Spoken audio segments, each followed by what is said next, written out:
तो अगर आपके बैंक अकाउंट में कुछ भी पैसा पड़ा हुआ है जो आप लोगों को लगता है कि आपको ज़रूरत पड़ सकती है उस पैसे की 2 या 3 महीने में या कभी भी विद इन 6 मंथ्स में, एंड इसीलिए आपने उसे सेविंग्स बैंक में रखा हुआ है, तो आपको उस पैसे को सेविंग्स बैंक में नहीं रख के लिक्विड फंड्स में रखना चाहिए।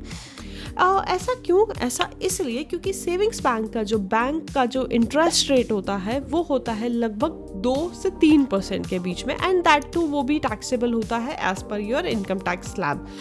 जबकि जो लिक्विड फंड्स होते हैं उसका जो इंटरेस्ट रेट होता है वो होता है लगभग 7 से 8%, यानी कि double the amount of interest जो आपको सेविंग्स बैंक में जितना इंटरेस्ट मिल रहा है उससे डबल इंटरेस्ट आपको लिक्विड फंड्स में मिलेगा।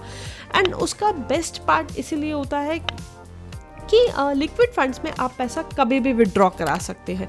दैट मीन्स कि अगर आपको सपोज 1 महीने बाद पैसा चाहिए तो आप इजीली 1 महीने बाद विड्रॉ करा सकते हैं, 2 महीने बाद विड्रॉ करा सकते हैं विदाउट एनी पेनल्टी। उस पर कोई पेनल्टी नहीं लगेगी, कोई एग्जिट लोड नहीं लगेगा। जब भी आप पैसे को विड्रॉ कराना चाहेंगे आपको विद इन 1 वर्किंग डे पैसा आपके अमाउंट में जो है वो क्रेडिट हो जाएगा without any penalty. It's just that only 1 condition is that minimum 7 days के लिए आपके पैसे जो है वो लिक्विड फंड्स में होने चाहिए, एंड उसके बाद आपका कोई भी एग्जिट लोड नहीं लगेगा।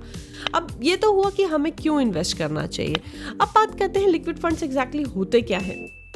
सो बेसिकली लिक्विड फंड्स जो होते हैं वो आप बोल सकते हैं कि डेट फंड्स होते हैं या फिर ऐसे म्यूचुअल फंड्स होते हैं जो कि लोन प्रोवाइड कराते हैं टू अ बिग ऑर्गेनाइजेशंस।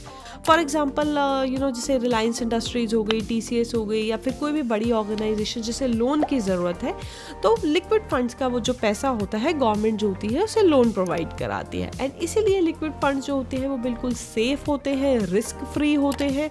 आपका पैसा बिल्कुल 100% गारंटी है कि नहीं डूबेगा क्योंकि आपने उस पैसे को डेट पे दिया है। दैट मीन्स आपने किसी को उधार दिया है उस पैसे के ऊपर, एंड उस पैसे पे आप पर डे इंटरेस्ट ले रहे हैं। एंड उस पे जो इंटरेस्ट मिलता है वो भी डेली बेसिस पे मिलता है। एंड इसीलिए हमेशा जो है अगर आपने सेविंग्स बैंक में रखा हुआ है पैसा तो you should invest that money in the liquid funds. So stay tuned with us for more such updates on financial advices, and thank you so much for joining.